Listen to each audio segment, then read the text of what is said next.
Photo Getty on Thursday, The Intercept published a leaked survey in which body camera manufacturer Axon, the company formerly known as Taser, discussed a new software platform permitting citizens to submit their own photo and video evidence to its private cloud storage property, evidence.com.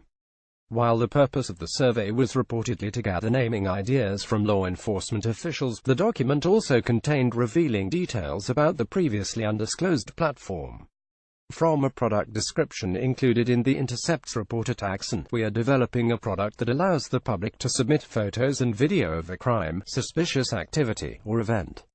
The collection of evidence will be done via a citizen's smartphone or computer and submitted via a text or uploaded via a web page to the appropriate law enforcement agency. This video or picture will then be automatically added to your evidence management platform, evidence.com, for use by the agency in solving a crime or gathering a fuller point of view from the public." In a comment to The Intercept, the company emphasized the public evidence product is intended to help solve crimes or respond to incidents that impact public safety. Axon hasn't given any timeline on when it will be released, but said the platform would be publicly announced soon. Body cameras are a large part of police reformation efforts, though civil rights advocates have argued they instead erode personal privacy. Gizmodo has covered the difficulties of creating body camera policies that match the tremendous surveillance capabilities rolling out with each new iteration of body camera software. How does deputizing citizens as smartphone informants, as The Intercept put it, increase officer transparency or accountability? It doesn't. In a best-case scenario, this platform could allow people report crimes they'd otherwise be afraid to call the police about. An hourly employee working for a major corporation may soon have a way to document abuses they otherwise couldn't without drawing attention to themselves. But will the data be anonymized, and will metadata identifying the uploader be scrubbed? What if the persons recorded are innocent of wrongdoing? Will the footage still be retained by Axon, even if citizens are never formally suspected of anything or charged? We have reached out to the company for comment and will update this story if and when we hear back.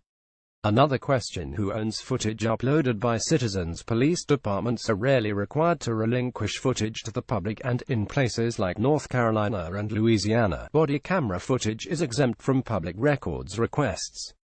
But that's just when it's in police hands. Axon owns evidence.com, where the citizen uploads would be hosted, and has previously asserted the rights to footage stored on the site.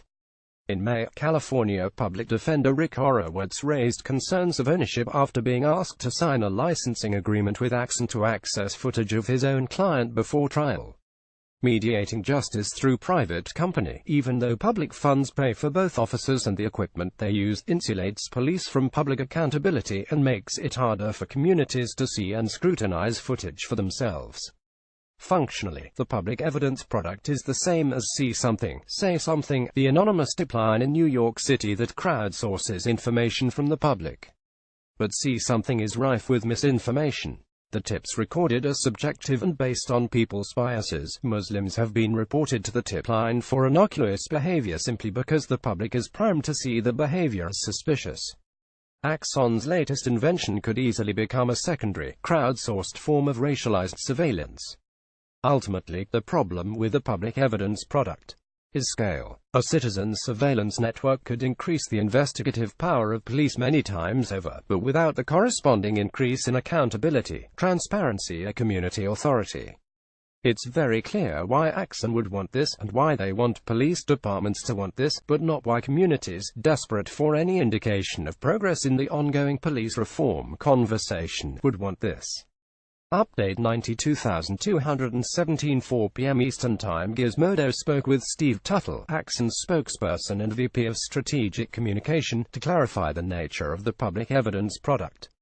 Tuttle reiterated he was unable to provide specifics because the product still hasn't been released, but emphasized that videos would be locally stored and subject to agency policies once they are uploaded to evidence.com. They don't go to Taser, he told Gizmodo via a phone call.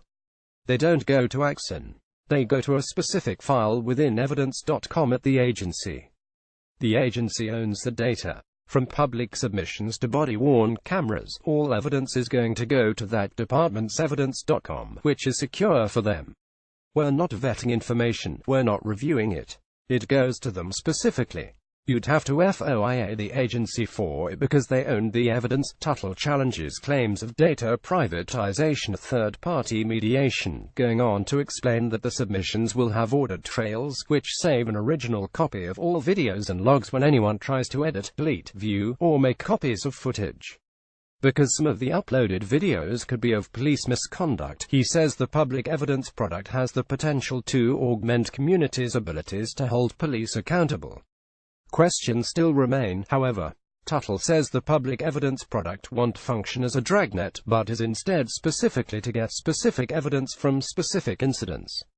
Tuttle would elaborate on any cases in which officers would use the public evidence product, how they would solicit submissions from citizens, what types of evidences officers would use, or which crimes the product is best suited to solve. Tuttle said those details will be revealed as the product is finalized and released. The Intercept.